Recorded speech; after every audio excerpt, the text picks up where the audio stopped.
Bueno, como decíamos hace un ratito, una de las cosas lindas de estos días de oración y de reflexión ha sido el silencio que se ha logrado, un silencio exterior, pero que va provocando un silencio interior, un recogimiento. Bueno, tener también ese cuidado sencillo pero importante de poner en silencio nuestros celulares, porque el retiro es un momento de escucha y sobre todo un momento de encuentro. Un encuentro con Dios que nos ha creado, lo que meditábamos el primer día, que nos ha ofrecido su amistad, porque es así, nos ha creado para que fuéramos sus amigos. Y que no obstante el pecado, lo meditábamos el segundo día, Dios no se ha dejado vencer en su bondad, en su misericordia, y Él quiere restablecer su amistad con nosotros. Y para eso ha enviado a su Hijo, a Jesús. Y en el rostro de Jesús, como decía el Papa Francisco, resplandece el corazón misericordioso del Padre de los cielos. Por eso el viernes pasado pedíamos esta gracia de no permanecer sordos al llamado del Señor, que nos invita a ir tras de Él. Pero al mismo tiempo pedíamos, como yo señalaba recién, un interno conocimiento del Señor para que más le ame y más le siga, porque no podemos seguir a alguien si no lo queremos y no lo podemos querer si no lo conocemos. Por eso decíamos interno conocimiento para que más le ame y más le siga. Y hoy queremos meditar en un punto importantísimo: la pasión de Jesús. Y por eso, como dice San Ignacio de Loyola, tenemos que pedir esta gracia: dolor, porque por mis pecados va el Señor a la pasión. Y también, como profundizando esto, dice dolor con Cristo doloroso, quebranto con Cristo quebrantado, lágrimas, pena interna de tanta pena que Cristo pasó por mí. Qué bueno pedir esta gracia. Hoy ciertamente vamos a exponer el Santísimo, pero de alguna manera nuestra mirada tiene que estar, sí, ahí en el Santísimo, pero también en la cruz. Y ahora el Padre Alejandro nos invitará a partir de la Sagrada Escritura a adentrarnos en el misterio de la entrega de Jesús en favor nuestro. El apóstol Pablo tenía una expresión muy bonita en su carta a los Gálatas, donde dice: yo vivo en la fe del Hijo de Dios que me amó y se entregó por mí.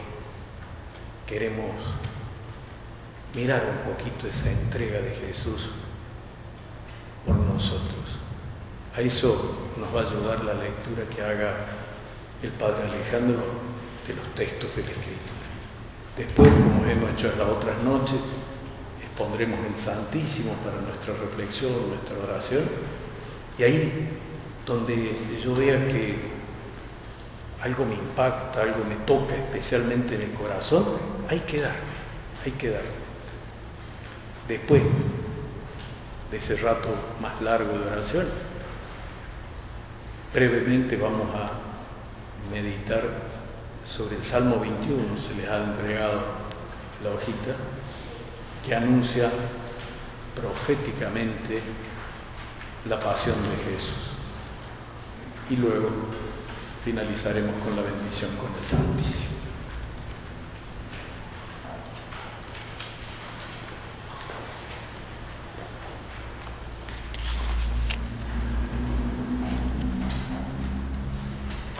Bueno, yo les he entregado a ustedes una hojita escrita de los dos lados.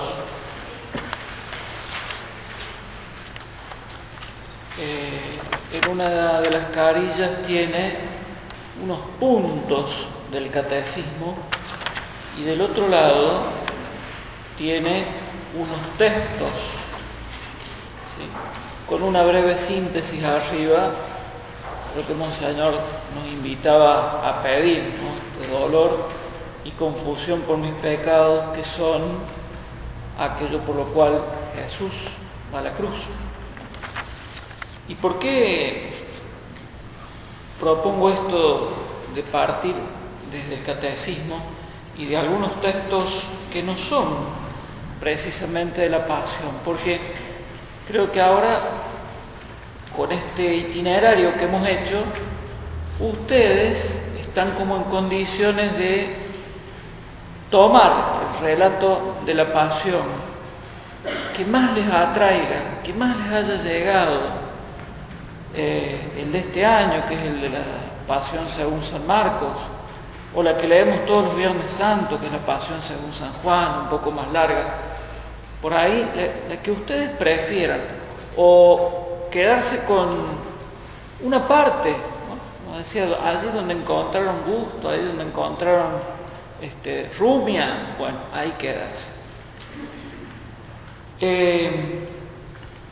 ¿Por qué esto desde el catecismo? Fíjense, algunos autores que estudian las Escrituras dicen: los evangelios son una larga introducción al relato de la pasión. La pasión y la resurrección son el centro de nuestra fe. Son el centro de nuestra fe. Entonces, es muy importante. Y es como el nudo, ¿no? Ahí está todo. Ahí está todo. Y es importante que accedamos bien a ese misterio. Por eso, no hace falta que lean todos los puntos del catecismo. Quizás pueden ser para después. Una recomendación podría ser leer la parte del credo en el catecismo que se refiere a Jesús propiamente, ¿no?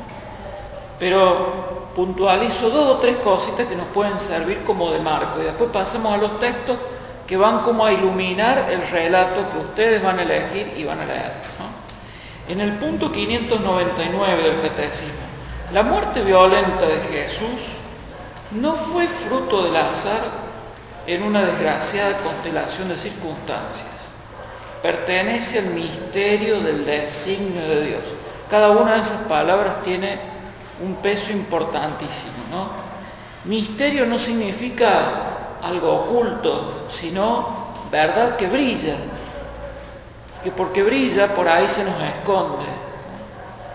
El designio de Dios, acá entender bien, ¿no? Si nada de lo que acontece en la pasión escapa a la providencia de Dios. En el 602, un poquito más adelante, dice: en consecuencia, San Pedro pudo formular así la fe apostólica en el designio divino de la salvación. Han sido rescatados de la conducta necia de vuestros pecados, de vuestros padres, no con algo caduco, oro, plata, sino con una sangre preciosa, como de cordero sin tacha y sin mancilla. Cristo predestinado antes de la creación del mundo, manifestado en los últimos tiempos. Fíjense cómo, ya lo vamos a ver un poquito más adelante, la Iglesia, ayudada, acompañada por el Espíritu Santo, asistida por el Espíritu Santo, va como leyendo, releyendo el acontecimiento de la pasión y lo va entendiendo de un modo más pleno. Fíjense en el 603: Jesús no conoció la reprobación como en sí mismo, como si él mismo hubiese pecado, pero en el amor redentor que le unía siempre al Padre, nos asumió desde el alejamiento con relación a Dios, por nuestro pecado, hasta el punto de poder decir en nuestro nombre en la cruz: Dios mío, ¿por qué me has abandonado? ¿Sí? Estos como ítems, ¿no es cierto?, para leer el catecismo, me parece importante tenerlos ahí como referencia esclarecedora, ¿no? Respecto de los textos que les propongo como para marco, ¿no es cierto? El primer texto que ustedes tienen es en Mateo 18, del 23 al 27, cuando Jesús dice: el reino de los cielos se parece a un rey que quiso arreglar cuenta con sus servidores. Comenzada la tarea, le presentaron a uno que le debía 10.000 talentos. Como no podía pagar, el rey mandó que fuera vendido junto con su mujer, sus hijos y todo lo que tenía para saldar la deuda. El servidor se arrojó a sus pies diciéndole: Señor, dame un plazo y te pagaré todo. El rey se compadeció, lo dejó ir y además le perdonó la deuda. Fíjense, Jesús una vez más recurre a cálculos humanos. Ya lo había hecho en otros pasajes, como por ejemplo los que ya vimos: la oveja, la dracma, el que calcula los gastos para una torre, entre otros, ¿no? Es una analogía, pero una analogía que nos pone en lo concreto, ¿no? Jesús sabe que por ahí necesitamos los números finos. Bueno, estos números finos, una exageración, ¿no? Son 16.000 denarios, es decir, 16.000 días de trabajo, algo así como 164 años y chirola, ¿no? O sea, ese es el tiempo que hubiera demandado a este hombre pagar toda la deuda, lo cual es imposible. Por eso es lógico que fuera vendido él, su mujer, los hijos, el gato, el perro, todo lo que tenía. Entonces, fíjense, la deuda, la ofensa, digamos así, es contra el rey, por lo tanto eso lo hace mucho más grave, la hace muy grave, ¿no? El pecado, fíjense, nunca se queda en sí mismo, ni siquiera nuestros pecados, que podemos decir así, de pensamiento, siempre como que terminan desparramando su venenito, ¿no? Entonces daña lo que tenemos alrededor y no tenemos cómo repararlo, porque en definitiva ofendemos a Dios, que es infinitamente bueno, este Dios que nos ama, que nos conoce desde el seno materno, que nos ha creado, que nos ha dado la vida. Pecado así como que tiene onda expansiva, ¿no? El hombre pide un plazo, es un intento desesperado más que una realidad, era imposible, ¿no? La misericordia todo lo puede, su deuda es perdonada. Ahora, yo me pregunto, ¿quién garpa? ¿Quién paga los 10.000 talentos? O sea, no es tan así, borrón y cuenta nueva. Después el texto va a continuar, ¿no? Y a quien se le perdonó mucho va a ser inmisericordia con otro que le debía unas chirolas, ¿no? Y por eso después la expresión del rey, miserable, ¿no? En ese miserable del texto es como que resume nuestra condición. Somos como ese tipo, somos así, somos miserables. Esa condición miserable es de la que Jesús nos viene a redimir, asumiéndola desde dentro, en la cruz. En la cruz podemos ver esta síntesis, ¿no? Gratuito no es igual a de valor nulo. Dale que es gratis. No tiene valor. No. Gratuito, en el sentido más elevado, significa que no es comercializable, no es comprable o vendible. Como decimos a veces nosotros, no hay dinero que pague esto. No hay dinero que pague esto. La salvación no tenemos cómo. Lo que hace un rato decíamos ayer, ¿no? Es decir, no podemos ser sino deudores de Dios. Jamás vamos a ser acreedores de Dios. Dios no nos debe nada. Somos nosotros los que le debemos todo. Y le debemos la reparación de aquello que no podemos arreglar en nuestra vida. ¿Y qué es el pecado? La miseria.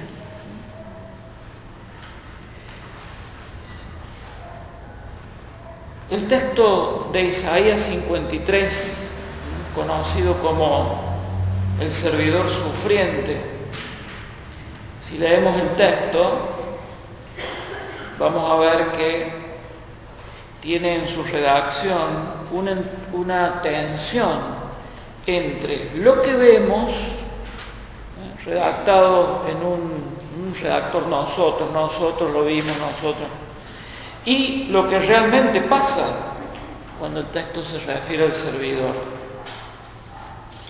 Fíjense, creció como un retoño en su presencia, como raíz que brota en una tierra árida, sin forma ni hermosura que atrajera nuestras miradas, despreciado, desechado de los hombres, abrumado de dolores, habituado al sufrimiento, como ante quien se aparta el rostro, tan despreciado que lo tuvimos por nada.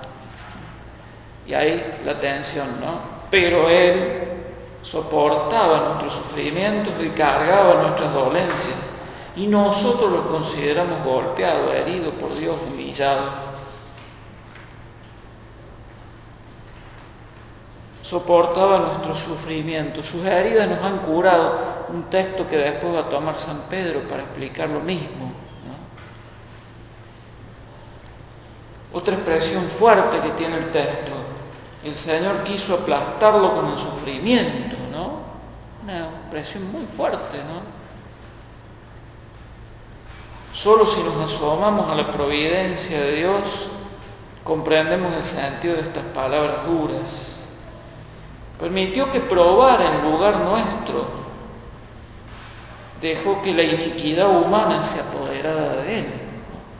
Por eso leemos algún relato de la Pasión, tenemos en el oído también estas palabras de Isaías que nos lo van como aclarando, ¿no? Este mismo movimiento va a ser la liturgia el Viernes Santo, ¿no? Vamos a escuchar primero esta lectura y después vamos a ir al relato de la Pasión. Tenemos estas palabras y vamos leyendo el relato de la Pasión. ¿Para qué? Para entender con profundidad este misterio. Ver al que traspasaron, esta expresión que después va a tomar Juan en el relato de la Pasión. Ver al que traspasaron es ver al mismo tiempo nuestra miseria y la misericordia de Dios, ahí, juntas. O sea, queremos ver nuestro pecado, miremos la cruz, con todo el horror que eso significa. Queremos ver la misericordia de Dios, miremos la cruz. Ahí se resume todo, ahí está todo. Lo más negro de nosotros mismos, como sabemos decir a veces, ese cuartito del fondo al que no hay que entrar porque siempre está desordenado, bueno, ese lugar en donde nos da vergüenza a nosotros mismos que Dios entre, pero Dios quiere llegar ahí, y a la vez la misericordia de Dios, ahí está, junto, en la cruz. Y el texto de Corintios, qué linda esta expresión. Qué lindo leer la Pasión desde esta expresión. El amor de Cristo nos apremia. Por ahí esa palabra tiene que ver en el lenguaje de la calle, cuando la policía aprieta, dice apremios y son apuros, ¿no? El amor de Cristo nos apremia, nos apura, ¿no? Nos primerea, dice Papa Francisco, ¿no? El amor de Cristo nos apremia. Él, su persona, es quien nos reconcilia con el Padre y nos confía el servicio de la reconciliación. Fíjense qué misión grande que también tenemos como iglesia, ¿no? Mirar la Pasión nos lleva también a comprender la misión grande que tenemos como iglesia. ofrecer la reconciliación al mundo. Y el texto nos sigue diciendo, Él murió por todos, a fin de que los que viven no vivan más para sí mismos, sino para aquel que murió y resucitó por nosotros. Que vive en Cristo como una nueva criatura, lo antiguo ha desaparecido, un ser nuevo se ha hecho presente. Todo esto procede de Dios, que nos reconcilió con Él, nos confió el ministerio de la reconciliación. Fíjense esta expresión también, qué bonita. Porque es Dios el que estaba en Cristo reconciliando consigo al mundo, no teniendo en cuenta los pecados de los hombres, confiándonos en la palabra de la reconciliación. Nosotros somos entonces embajadores de Cristo y Él exhorta a los hombres por intermedio nuestro. Por eso le suplicamos en el nombre de Cristo, déjense reconciliar por Dios. Esto, ¿no? Déjense amar por Dios. Miremos el relato de la pasión y decir, cada versículo, cada momento de todos esos, Dios los pensó desde toda la eternidad por mí, para mí. Y ahí está también ese encuentro de Dios conmigo, con mi miseria. Aquel que no conoció pecado, Dios lo identificó con el pecado en favor nuestro. Una expresión durísima también de Pablo, ¿no? Fíjense si el libro de Job en el Antiguo Testamento muestra esto que nos hace tanto ruido de ver al justo que sufre y que al final Job termina diciendo, yo la verdad te conocía de oídas, pero ahora te conozco en serio. Job termina reconociendo su humanidad frente a Dios y que por más justo que sea, es un ser humano. Fíjense, Jesús es el verdadero Job, porque ciertamente en él el pecado no tenía nada que ver, nada que ver. Lo que padeció fue todo por amor a nosotros. Esto también tiene que quedar como claro, ¿no? No es el sufrimiento de manera cuantitativa lo que vale acá,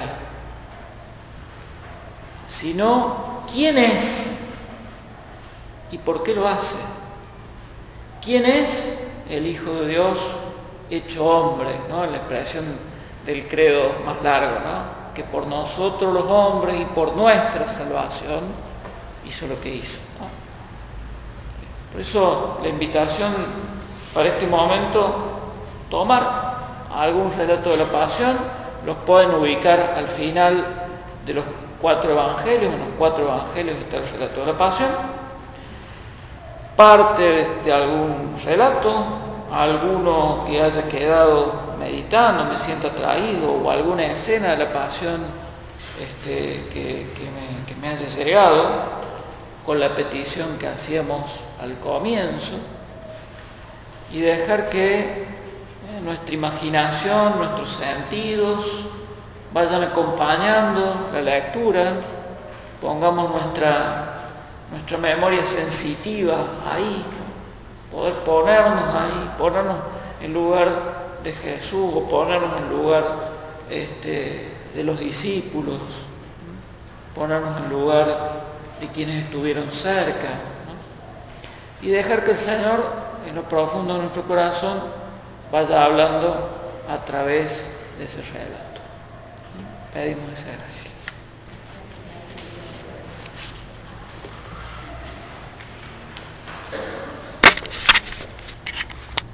Qué lindo aspecto que puso el Padre Alejandro para la reflexión, la meditación. Qué linda también la propuesta de leer algunos de los relatos de la pasión y quedarnos ahí, no decir tanto,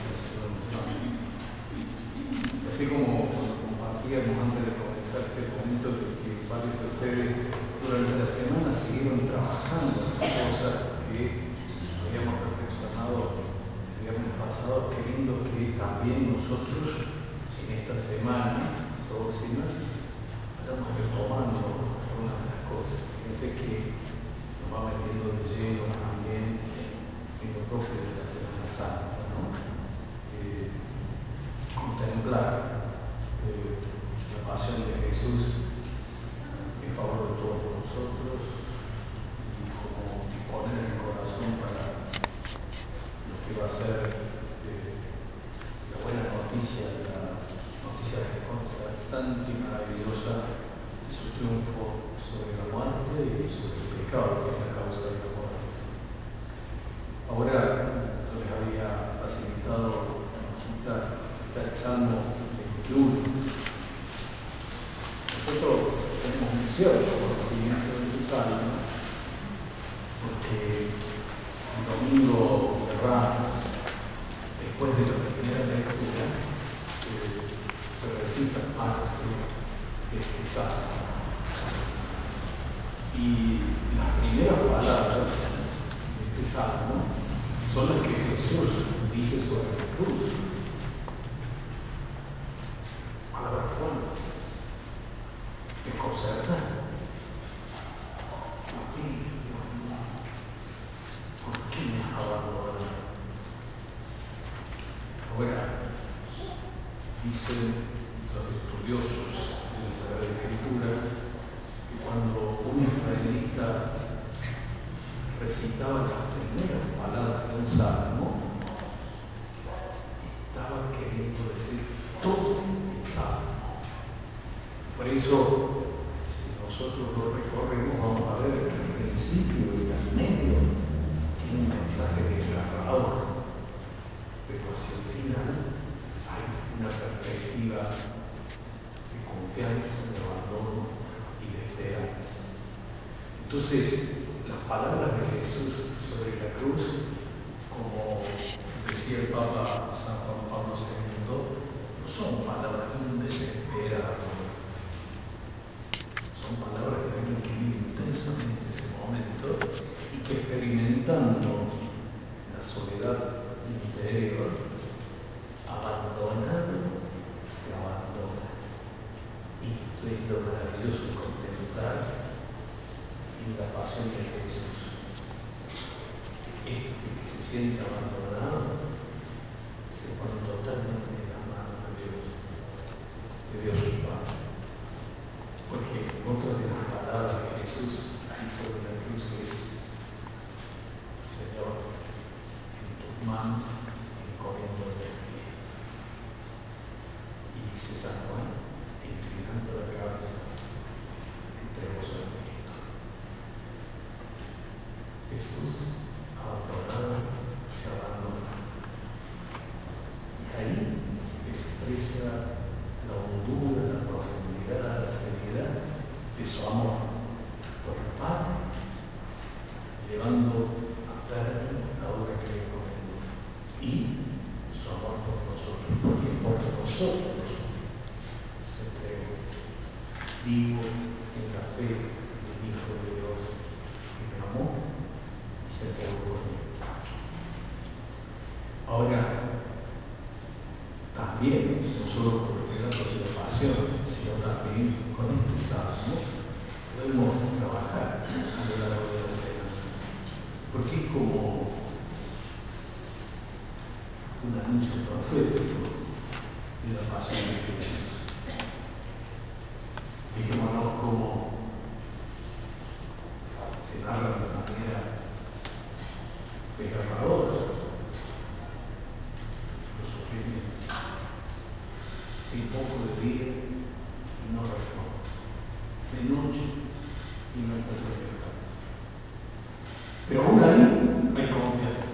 Y sin embargo, tú eres el santo que reina entre las alabanzas de Israel. En ti confiaron nuestros padres, confiaron y tú los libras. Clamaron a ti y fueron salvados. Confiaron en ti y no quedaron tentados. El dolor profundo, la confianza. Pero después, una narración desgarradora. Yo soy un gusano. No. La gente me escarnece y el pueblo me desprecia. Los hacer una mueca y mueve la cabeza diciendo, mujer al Señor, que lo libre, que lo salve, si tanto lo quiere. Y de nuevo, qué lindo esto, lo que meditábamos la primera noche. Tú, Señor, me sacaste del seno materno, me confiaste al regazo de mi madre. A ti fui entregado de mi vida desde mi nacimiento. Desde el seno de mi madre, tú eres mi Dios. No te quedes lejos, porque has hecho el peregrino. No hay nadie para socorrer. Y después, una nueva descripción que nos hace pensar en el acontecimiento de la pasión, de lo que acompaña la crucifixión y esos momentos de Jesús, desde que está pendiente de la cruz hasta que muere. Me rodeo una manada de ruidos, me acorralan todo de bazar, abren sus fauces contra mí como leones rapaces y rugientes. ¿Cómo describe el sufrimiento? Soy como agua que se derrama. Todos mis huesos están dislocados. Mi corazón se ha vuelto como cera y se derrama en mi interior. Miren esta imagen. Mi garganta está seca como una teja y la lengua se me pega en el paladar. Me rodeo una jauría de perro. Me asalta una rata de la lechona. Taladran mis manos y mis pies. Jesús lavado en la cruz. Y me hunden en el polvo de la mano. Yo puedo contar todo después. Ellos me tiran con aire de triunfo. Lo que decían, lo que pasaba con el Metro que El Salvador baja y entonces vamos a creer en ti. Se burlaban. Se reparten entre mí la ropa de su virtud. Los soldados romanos se repartieron las vestiduras, las pocas posesiones de Jesús, y dijeron, no cortemos la túnica porque era una sola pieza, echemos la suerte para ver quién importa. Tu Señor, no te quedes lejos, tú que eres mi fuerza, ven pronto a socorrer. Líbrame el cuello de la espada y mi vida de las garras del tardo. Sálvame de la boca del lobo, sálvame de este pobre de los todos salvos. Y después, empieza otro tono.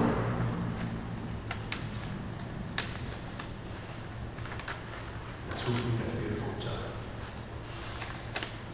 Él no ha mirado con desdén ni ha despreciado la miseria del pobre.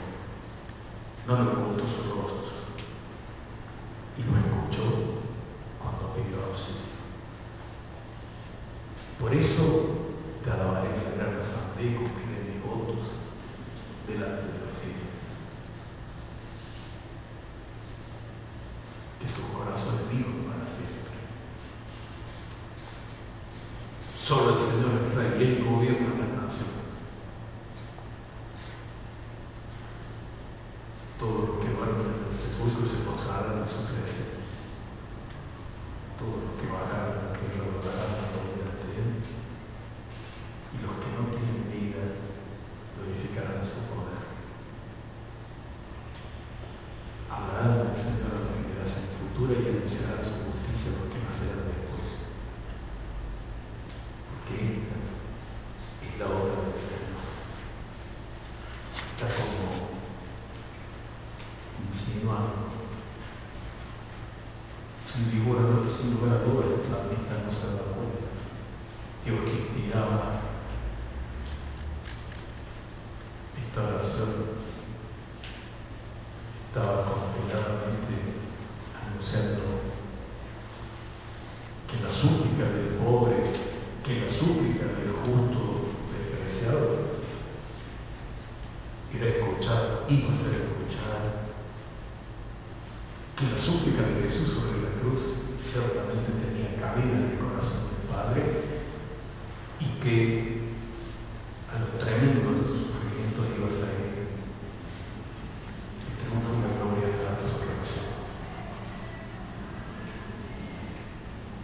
nos abre también a nosotros a la esperanza. Porque muchas veces nos toca afrontar situaciones difíciles en nuestra vida y podríamos decir que nos sentimos identificados con esto que el salmista expresa y con lo que Jesús vivió en la cruz, porque ciertamente Jesús tuvo una intensidad infinitamente más grande que lo que nosotros podemos experimentar. ¿Cuántas veces nosotros nos sentimos así, como abandonados de Dios y le invocamos desde el fondo de nuestro ser? Esa súplica nunca queda en el vacío. El Señor la recoge. Hay otra expresión en la Sagrada Escritura, en los Salmos, que a mí personalmente me llega mucho, ¿no? Cuando dice que el Señor recoge en su odre nuestras lágrimas. Recoge en su odre nuestras lágrimas. Nunca nuestras lágrimas quedan sin valor delante de Dios. Y así como tenemos que dejarnos querer por Dios, no tenemos que tener vergüenza de llorar cuando el dolor nos aprieta, porque el Señor recoge nuestras lágrimas. Eso que por ahí se dice, los hombres no lloran, son cuentos.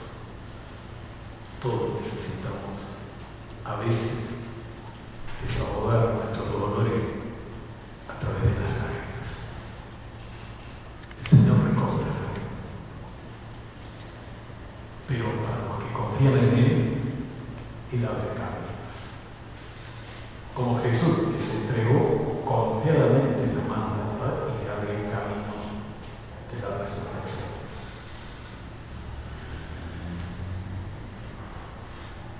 Pensemos en esto. Como decía a lo largo de la semana, sigamos recorriendo los pasos de los relatos de la pasión y recitando este salmo para sentir dolor con Cristo doloroso, quebranto con Cristo quebrantado, lágrimas, pena de tanta pena que Cristo pasó por mí.